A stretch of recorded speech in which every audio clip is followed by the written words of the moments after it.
Good morning po sir, I am Angel Ruiz from BSIT2H. Dito po sa laboratory exercise number 2, mga variables nyo po is sentinel value na may data type na integers, A and B.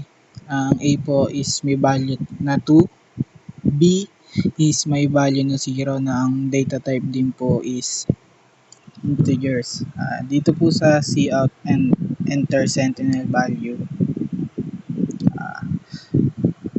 ina-ask po ni programs user na mag-input ng sentinel value which determines how many powers up to will be calculated. And para po dito po sa cout, A raised to B is power of A and B.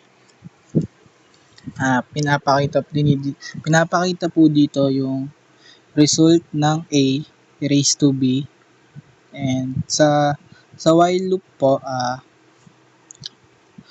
paulit-ulit po siyang magko-compute ng 2 raised to B hanggang umabot si B sa sentinel value.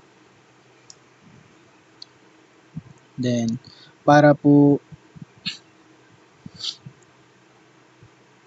yung power A and B po is tinatawag po siya na power function. Ng first parameter is A is the base and the second parameter B is the exponent.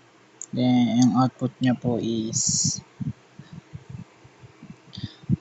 pag mag-input ka po ng 5 sentinel value, then ang magiging output niya po is 2 raised to 0 is 1, 2 raised to 1 is 2, 2 raised to 2 is 4, 2 raised to 3 is 8, 2 raised to 4 is 16, 2 raised to 5 is 32. Kaya po naging 32 yung raise niya is yung limang 2 po is pag multiply nyo po. Thank you po sir.